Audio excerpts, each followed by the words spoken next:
नमस्कार, ABP news पर हाजिर हूं मैं रोमाना इसार खान। हमारे साथ आज एबीपी न्यूज में बेहद खास शख्सियत, बहुमुखी शख्सियत, टीवी और फिल्म्स में अपनी अलग पहचान बनाई है। राष्ट्रीय फिल्म पुरस्कार से सम्मानित हैं। सिर्फ एक्ट्रेस नहीं है, लेखिका भी हैं, निर्माता भी हैं और साथ ही साथ एफटीआईआई में भी सक्रिय भूमिका निभा रही हैं। स्वागत करेंगे हम। हमारे साथ इस वक्त एबीपी न्यूज के स्टूडियो में पल्लवी जोशी जी मौजूद हैं। पल्लवी जी, बहुत स्वागत आपका एबीपी न्यूज में। Thank you very much Romana, बहुत अच्छा लग रहा है आके। Thank you so much. तो पल्लवी जी की फिल्म तैयार है रिलीज के लिए 5 सितंबर को, द बंगाल फाइल्स। यही वो फिल्म है जिसको लेकर पल्लवी जोशी आ रही हैं और इस फिल्म में पल्लवी जी आप एक्ट्रेस भी हैं और निर्माता भी हैं। तो रिलीज से पहले ज्यादा नर्वस कौन है, एक्ट्रेस पल्लवी जोशी या प्रोड्यूसर पल्लवी जोशी? दोनों हैं और सिर्फ नर्वस नहीं है, एक खुशी भी है कि फिल्म रिलीज होने वाली है, उम्मीद भी है, नर्वसनेस भी है, घबराहट भी है, दिल की धड़कनें भी बढ़ी हुई हैं। तो हर वो चीज़, हर वो इमोशन जो एक ह्यूमन माइंड में आ सकता है, उन सारे इमोशंस को मैं महसूस कर रही हूँ। सारे इमोशंस इस वक्त भरे हुए हैं। लेकिन मुझे बताइए कि फिल्म की रिलीज से पहले ही वो एजेंडा वाला जो ठप्पा है ना, वो आपकी फिल्मों पर लग जाता है। इस बार भी ऐसा ही हो रहा है, क्यों? हाँ, अब क्या बताएं, दुनिया ही कुछ शायद ऐसी हो गई है कि आजकल हम पॉजिटिविटी से ज़्यादा नेगेटिव चीज़ों की तरफ हम आकर्षित होते हैं, या शायद उसको आज के नए मीडिया में ट्रैक्शन ज़्यादा मिलता है। ब्रेकिंग न्यूज़ भी आप देखिए, हेडलाइंस सोशल मीडिया पे वही होती हैं जो आपको लगता है कि अरे इसमें कुछ गड़बड़ है, और जाके आप वो क्लिप देखें तो उसके अंदर कुछ होता ही नहीं। तो ये जो एक नया फ्रेंजी, मॉब फीडिंग फ्रेंजी शुरू हुआ है ना, कि कुछ भी ऐसी न्यूज़ छाप दो जिसकी वजह से आप लोगों को अट्रैक्ट कर सके, ये कुछ ऐसा चलन शुरू हो गया है। और शुरू में तो खैर ठीक था, क्योंकि बहुत सारी जगह पे हमें भी बताना पड़ता है लोगों को हम इस तरह की फिल्में क्यों करते हैं। लेकिन जैसे जैसे हमारी जो रिलीज़ डेट है वो नज़दीक आने लगती है, कहीं पे दिल बहुत दुखता है, क्योंकि ऐसा लगता है कि इस फिल्म में, किसी भी फिल्म में लोगों की बहुत मेहनत होती है।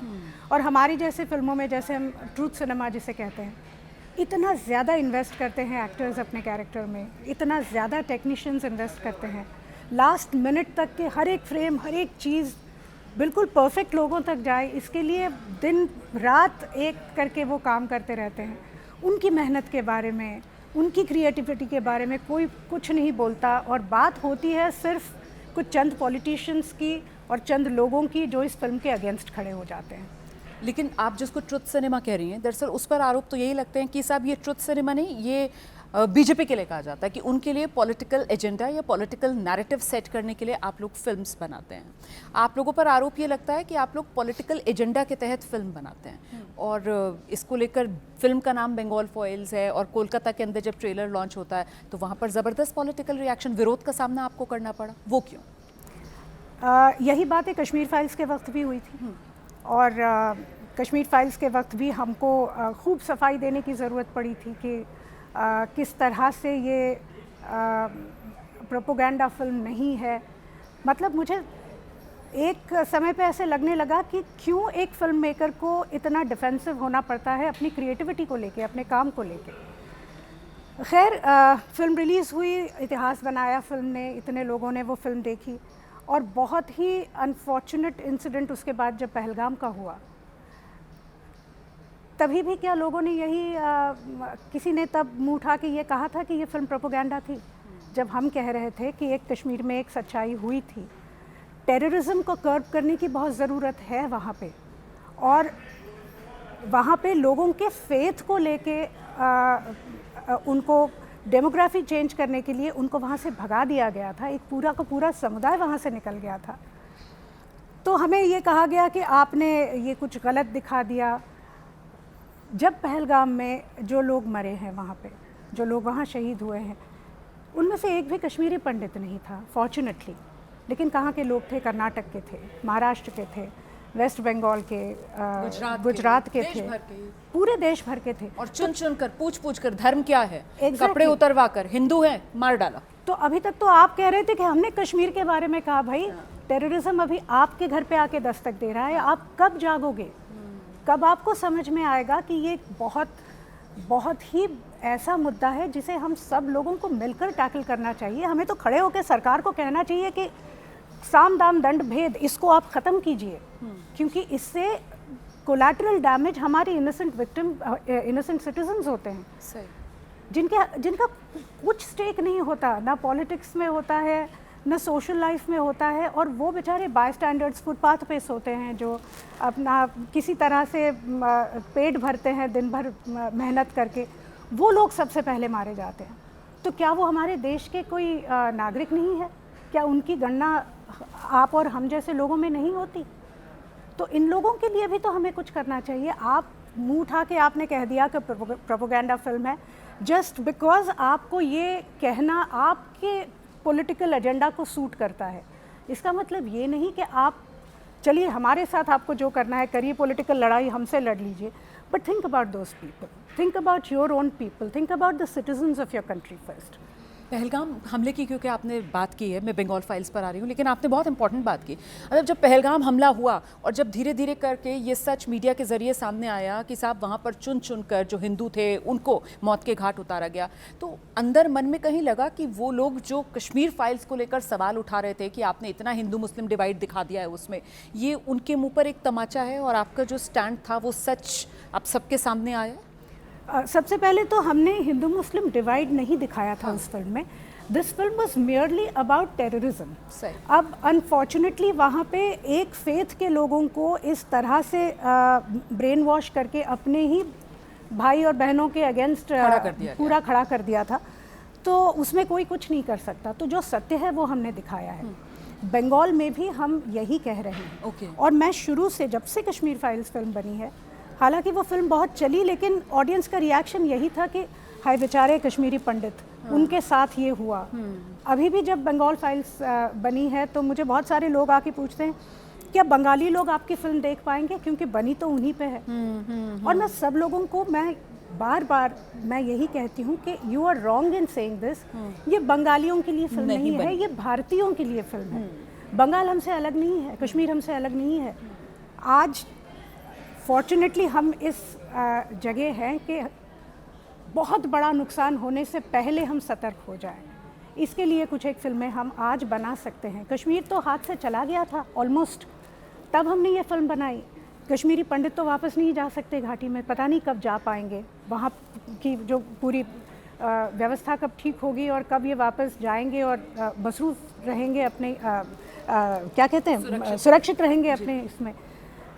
उसमें तो कितना समय लगेगा मुझे पता नहीं, लेकिन हाँ एक बात तो तय है कि जो लोग कहते थे कि फ्री कश्मीर और कश्मीर भारत का हिस्सा ही नहीं है, वो लोग तो चुप हो गए ये कहना। उनको ये तो समझ में आया कि भारत का हिस्सा है कश्मीर और हमेशा से था। तिरंगा पूरी आन बान शान के साथ कश्मीर में लहराएगा, वरना तो कहा जाता था कि साहब कोई तिरंगा उठाने वाला नहीं बचेगा, छू मत देना अनुच्छेद 370 को, और वो दिखा दिया सरकार ने। और हमसे अभी पूछते हैं आप कलकत्ता क्यों गए ट्रेलर रिलीज करने, क्यों ना जाऊं?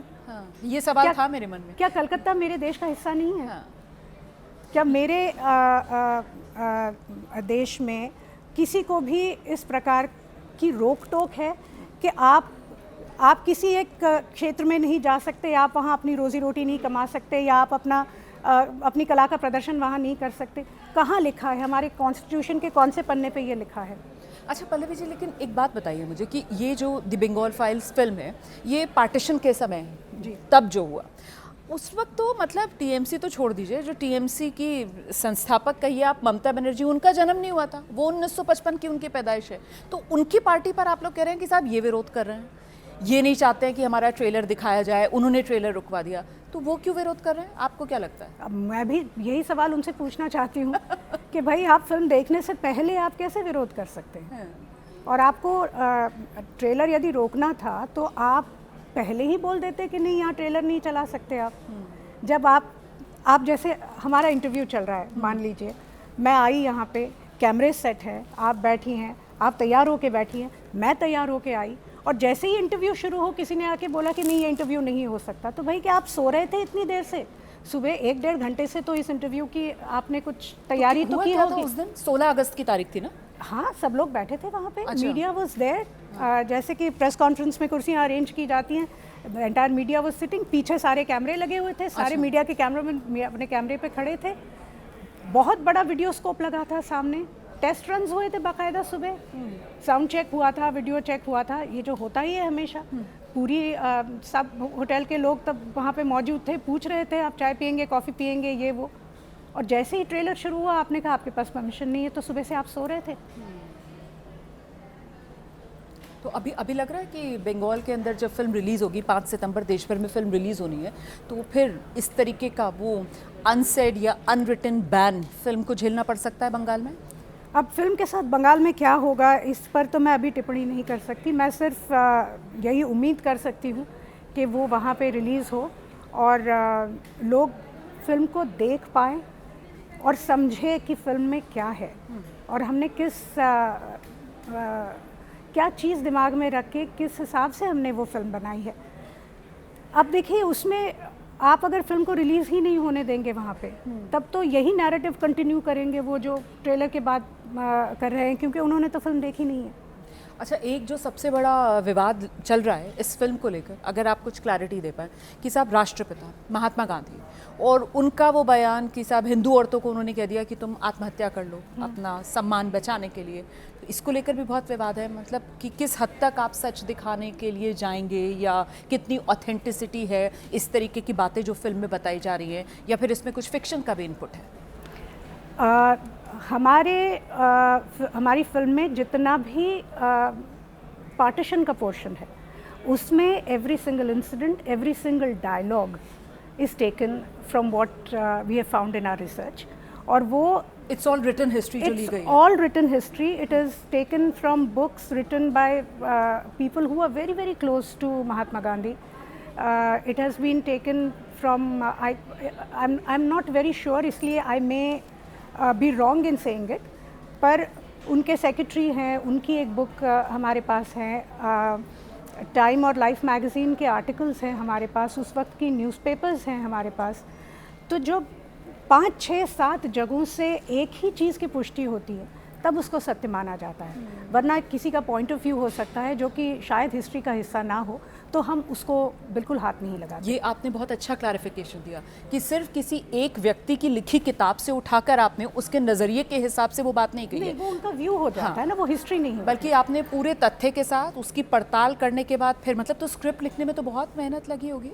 कितना समय लगा? पूरी हमारी रिसर्च जो हुई है वो 2020 में शुरू हुई थी, कोविड के दौरान। अच्छा। क्योंकि हमारी शूटिंग रुक गई थी, कश्मीर फाइल्स के लिए हमें जाना था शूटिंग के लिए, और लॉकडाउन हो गया था, फिर एक लॉकडाउन से निकल रहे थे, दूसरा हो गया, तो जो 5-6 महीने का समय हम लोग घर पे बैठे थे सब, तो उसमें हमारी रिसर्च टीम तो थी ही, they were all working for us. तो तभी हमने इस फिल्म का हमने आगाज़ तब कर दिया था रिसर्च तो ये बंगाल फाइल्स जो आप लेकर आ रहे हैं, इसके ज़रिए वो कौन सा सच है जो आपको लगता है कि लोगों को नहीं पता और ये बताना ज़रूरी है आज के दौर में? मतलब क्योंकि आरोप ये लग रहे हैं कि साहब आप ज़बरदस्ती के वो जो सांप्रदायिकता का एक माहौल है उसको बनाने के लिए, अगले साल बंगाल में विधानसभा चुनाव भी हैं, वो ज़ख्म जिन्हें भर देना चाहिए उनको दोबारा कुरेदने का काम इस तरीके की फिल्म के ज़रिए कर रहे हैं। देखिए, ये बहुत ही कन्वीनियंट है लोगों को ये कहना कि आप अपना पुराना ज़ख्म छुपा दीजिए जी, लेकिन आपने ये कहावत शायद सुनी होगी कि जहाँ पे आपको चोट आती है वो जगह, वो ऐसे कहते हैं जगह वो अंधी हो जाती है, क्योंकि आपको वहाँ बार बार चोट लगती है। जैसे आपके अंगूठे में कुछ लगा हो और आपने कोई डब्बा खोलने की कोशिश की तो आपको वहीं लगेगा वापस। तो अगर आपको एहसास ही नहीं है कि आपको चोट लगी है तो आप बार बार चोट खाएंगे। तो ये एहसास दिलाना बहुत ज़रूरी है कि ये आपके साथ हो चुका है, ये आपकी हिस्ट्री है। अब यहाँ से निकल के आप अपना future on the basis of your past ही आप अपना फ्यूचर तय कर सकते हैं, वरना आप गलतियाँ करते रहेंगे, भारत के और हिस्से होते जाएंगे। कितने अंग भारत से हम तोड़ेंगे आगे जाके। इसलिए हमने कहा है कि एक बहुत ही बोल्ड स्टेटमेंट हमने किया। 1947 के बाद तो जो हमारा नक्शा है वो बिल्कुल इंटैक्ट है, ऐसा तो कुछ भी नहीं हुआ है। तो फिर ये डर, इसी को तो लेकर जो आप लोगों पर आरोप लगते हैं वो ये कि आप लोग ज़बरदस्ती का एक डर, एक खौफ दिखाते हैं। भारत की संप्रभुता, अखंडता, उस पर तो कहीं कोई सवाल है ही नहीं। तो हम लोग रुके कि जब तक ये आक्रमण नहीं होता, जब तक कोई और राष्ट्र की डिमांड नहीं आती, तब तक हम चुप बैठे रहे। as creative people, as artists, as people who have done research for about 14 years on different levels of our democracy, कहीं पे हमें ये डर है कि कहीं बंगाल दूसरा कश्मीर ना हो जाए, क्योंकि वहाँ पे भी वही पैटर्न फॉलो हो रही है। आपने अगर देखा हो, जैसे डेमोग्राफिक चेंज पूरा कश्मीर में शुरू हो गया था, अनटिल वहाँ के जो लोग थे, जो हिंदू थे, उनको वहाँ से निकाल दिया गया। मुर्शिदाबाद में क्या हुआ आपने देखा, अप्रैल की ही बात है जी। एक मुर्शिदाबाद में हुआ है, इतने इलीगल इमिग्रेंट्स वहाँ से आ रहे हैं बांग्लादेश से। ये तो कई महीनों से चल रहा है, कई सालों से चल रहा है बल्कि ये तो क्या हमें इस बात से डरना नहीं चाहिए कि शायद यही दोबारा हिस्ट्री विल रिपीट इटसेल्फ? तो सतर्क होने में क्या प्रॉब्लम है? पल्लवी जी, अगर इतने bold statements the Bengal files के जरिए आप लोग कर रहे हैं, तो फिर तो मतलब सीधे सीधे जो अगले साल का विधानसभा चुनाव है उस पर असर डाल सकती है फिर? देखिए, आप अगले साल के विधानसभा में नहीं, ये अगले साल के जनरल, अगले वक्त के जनरल इलेक्शंस में भी डाल सकती है ये। ओके। मैं तो कहती हूँ, हम देखिए, हम सोशो पॉलिटिकल फिल्में बनाते हैं because we consider ourselves to be responsible citizens, और जब तक सिटीजन्स वॉइस निकलेगी नहीं, तब तक आपकी गवर्नमेंट आपके लिए कुछ करेगी कैसे? अल्टीमेटली गवर्नमेंट को भी आप ही के वोट्स चाहिए, तो आप एक आवाज़ तो पहले उठाइए। हम लोग इतना अपने लाला लैंड में बैठे हैं, इंडिया शाइनिंग के इसमें बैठे हुए हैं कि हमें कुछ फ़र्क ही नहीं पड़ रहा है, लेकिन हम आहत लोग हैं। हमारे साथ क्या हुआ है, पार्टीशन के वक्त एक हमारा बहुत बड़ा हिस्सा हमसे छीन के निकाल लिया गया, उसके दो अलग अलग राष्ट्र बनाए गए, एक पूरा का पूरा कल्चर उसके दो हिस्से में उसको बांटा गया, जो कि कल्चरली एक था। अब दोनों जगह से हमको थ्रेट्स आ रहे हैं, दोनों हमारी एनिमी स्टेट्स बन चुकी है। Geopolitically also we are very vulnerable.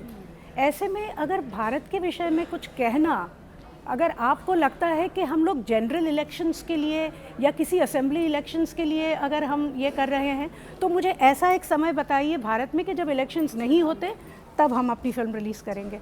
अच्छा, कमर्शियल पॉइंट ऑफ व्यू से बताइए आप मुझे, मतलब जब फिल्म के साथ इतने विवाद जुड़ते हैं, या प्रोपोगंडा फिल्म है जी, ये तो एजेंडा फिल्म है जी, इस तरीके के ठप्पे लगते हैं, तो कमर्शियली फ़ायदा हो जाता है या नुकसान हो जाता है?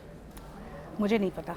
आपकी फिल्म आई हैं और इतना विवाद हुआ है तो नहीं है। हाँ। हमारी फिल्म जो कश्मीर फाइल्स आई थी, उसके वक्त बहुत ज़्यादा विरोध हुआ था। और बिजनेस लेकिन वो इसलिए हुआ था बिजनेस, क्योंकि कश्मीरी पंडितों ने वो चाहते थे कि उनका सच बाहर आए, सपोर्ट किया खुद, उन्होंने बहुत सपोर्ट किया था उस फिल्म को।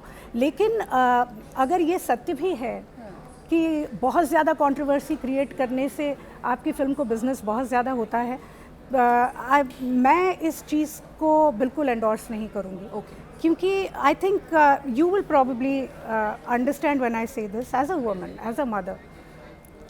जब आप जब माँ बनने वाली होती है, आपके बच्चा होने वाला होता है, पहले तो बहुत ख्वाब होते हैं आपके कि अरे मेरा तो बेटा या बेटी जो भी हो, दिखने में ऐसा होना चाहिए, उसके बाल ऐसे होने चाहिए, वो करियर आगे ऐसा करे।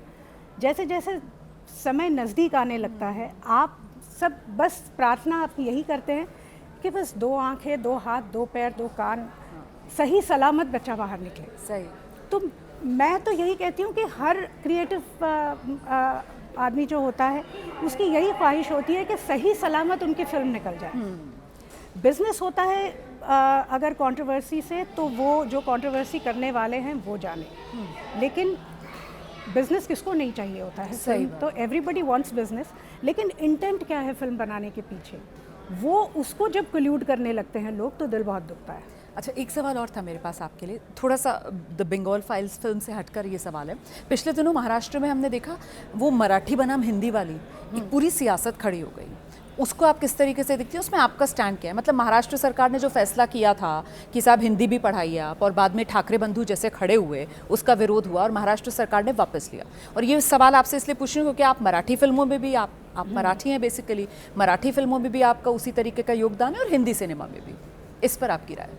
देखिए, मैं ऐसा समझती हूँ, और बल्कि ये लीगली करेक्ट भी है, कि पूरे भारत देश में मैं जहाँ चाहती हूँ मैं वहाँ रह सकती हूँ। सही। हाँ, ये मेरा संविधान ने ये मुझे अधिकार दिया है एज एन इंडियन मैं अगर दिल्ली में आके अपनी रोज़ी रोटी कमाना चाहती हूँ, मैं यहाँ आके अपना घर खरीद सकती हूँ, यहाँ रह सकती हूँ। सिमिलरली महाराष्ट्र में जितने अलग प्रांत के लोग आते हैं वो उनका अधिकार है कि वो वहाँ आके रहे।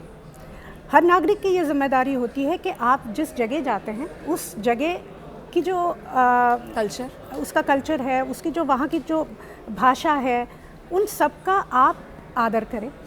जैसे कि बहुत सारे इंडियंस हम जाते हैं बाहर, अमेरिका जाते हैं, ऑस्ट्रेलिया जाते हैं, लंदन जाते हैं, तो वहाँ के जो रूल्स रेगुलेशंस हैं हम उनका आदर करते हैं कि नहीं?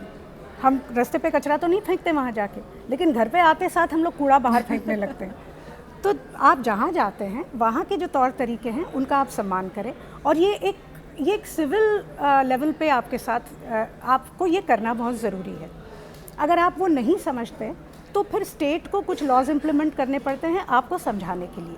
लेकिन इसमें मैं ये नहीं समझती कि किसी भी तरह की ज़ोर ज़बरदस्ती होनी चाहिए, क्योंकि अगर आप मुझसे पूछे तो ये जब तो मतलब वो फडणवीस सरकार हिंदी थोप रही थी और सही हुआ कि उन्होंने वापस लिया अपना फैसला। जी नहीं, मराठी के सम्मान। जी नहीं, मैं ये कह रही हूँ कि ज़रूरी नहीं हर आदमी को मराठी आए, पूरी तरह से आए। हाँ, लेकिन मराठी का आप सम्मान करिए। जैसे मैं अगर दिल्ली में आती हूँ तो मैं हिंदी और पंजाबी का सम्मान ज़रूर करती हूँ। कोई अगर यहाँ पे सिख टैक्सी ड्राइवर हैं, मुझसे पंजाबी में बात करें, मुझे हालांकि पंजाबी समझ में आती नहीं बहुत ज़्यादा, लेकिन मैं फिर भी उनको समझने की कोशिश करती हूँ। मैं फिर बोल देती हूँ, भाई साहब मुझे नहीं समझ में आ रहा है, आप थोड़ा हिंदी में एक्सप्लेन कर देंगे। मैं ऐसे बैठ के अरे यार मुझसे पंजाबी में बात मत करो, मैं कहाँ पंजाबी हूँ। मैं इस तरह से अगर बात करने लगी तो फिर वो गलत है। तो आपको भी थोड़ा सा एडजस्ट करना होता है, और सामने वाले को भी आपको ये मान देना बहुत ज़रूरी है कि आप उन्हीं के देश के एक नागरिक हैं भाई, आप उन्हीं के भाई हैं, आप उन्हीं की बहन हैं। तो इस तरह से जो दादागिरी और गुंडागर्दी जो करने लगते हैं सब, कि हमारी दादागिरी गुंडागिरी वाला मामला अलग, लेकिन जो मेरा सवाल था वो ये कि जो महाराष्ट्र के स्कूल्स के अंदर हिंदी पढ़ाने वाला फैसला फडणवीस सरकार ने लिया था और उसके खिलाफ ठाकरे बंधु खड़े हुए थे, और हिंदी तो हमेशा से पढ़ाई फिर उन्होंने जाती है। वापस लिया उस फैसले को। हिंदी तो हमेशा से प्राइमरी क्लासेस में हमने हिंदी पढ़ी है, हिंदी, मराठी, इंग्लिश। हालांकि मैं इंग्लिश मीडियम में पढ़ी हूँ, लेकिन हिंदी, मराठी, इंग्लिश ये तीनों लैंग्वेजेस हमको बिल्कुल प्राइमरी से पढ़ाई जाती थी और आज भी पढ़ाई जा रही है। 8वीं के बाद आपको ऑप्शंस मिलते हैं कि आपको फ्रेंच लेनी है या संस्कृत लेनी है, या 100 मार्क्स हिंदी, या 100 मार्क्स मराठी, या फ्रेंच है, या जर्मन है। ऐसी बहुत सारी लैंग्वेजेस बाद में शुरू होती है, लेकिन प्राइमरी इसमें तो तीनों लैंग्वेजेस सिखाई जाती ये है। न्यू एजुकेशन पॉलिसी आई थी और उसके तहत ये फैसला फडणवीस सरकार ने लिया था, जिसको बाद में फिर यू टर्न लेकर उन्होंने वापस लिया, और उसी के बाद जो ठाकरे बंधु थे उन्होंने वहाँ पर मराठी विजय रैली भी निकाली जिसमें दोनों साथ में आए थे। मुझे लगता है आप महाराष्ट्र की राजनीति को ज़्यादा फॉलो नहीं कर रही हैं। मुझे ये पता ही नहीं था कि करिकुलम में ये चेंजेस हुए हैं, क्योंकि मुझे तो यही पता था क्योंकि हमने तीनों लैंग्वेजेस पढ़ी हैं, मेरे बच्चों ने तीनों लैंग्वेजेस पढ़ी हैं। तो अभी के करिकुलम के बारे में मुझे बहुत ज़्यादा पता नहीं और है। चलते चलते द बंगाल फाइल्स जो 5 सितंबर को रिलीज़ के लिए तैयार है, दर्शक क्या उम्मीद लेकर थिएटर्स में आए? आपका मैसेज दर्शकों? मेरा मैसेज कुछ नहीं है, मैं एक फिल्म मेकर हूँ और किसी भी फिल्म मेकर की तरह दिस इज़ माई बेबी, और मैं चाहती हूँ कि आप ये फिल्म देखें, आप ये फिल्म समझें। एक भारतीय होने के नाते आपको ये जानना बहुत ज़रूरी है कि आपकी भारत माता के साथ हुआ क्या है, किस तरह के ज़ख्म हमारी धरती ने झेले हैं, किस तरह के ज़ख्म हमारे परदादाओं ने अपने सीने में छुपा के रखे थे, और इससे हम कुछ सीखें जिससे कि हम अपने देश को और हम अपने देशवासियों को सेफगार्ड कर सकें और आगे आने वाले वक्त में यही गलतियां हमसे दोबारा ना हो। बहुत धन्यवाद पल्लवी जोशी जी, और बहुत शुभकामनाएं आपको इस फिल्म के लिए। बस मैं दर्शकों को ये बताती चलूं कि वो भारत माता का जो किरदार है वो एक फिक्शनल किरदार है, और उसी किरदार में आपको पल्लवी जोशी इस फिल्म में नजर आएंगी। ज़्यादा मैं फिल्म की डिटेल्स आपके साथ शेयर नहीं करूंगी, आपको खुद जाना होगा। 5 सितंबर फिल्म रिलीज़ के लिए तैयार है, और जो बात पल्लवी जोशी कह रही थी कि साहब ज़ख्म देखने के लिए तैयार रहिएगा, क्योंकि जब तक आप वो ज़ख्म देखेंगे नहीं तब तक उन पर मरहम लगा कैसे पाएंगे और ज़िंदगी में आगे बढ़ कैसे पाएंगे। इसीलिए समाज को आईना दिखाने की ये कोशिश, जिसको द बंगाल फाइल्स के नाम से लेकर आ रही हैं पल्लवी जोशी।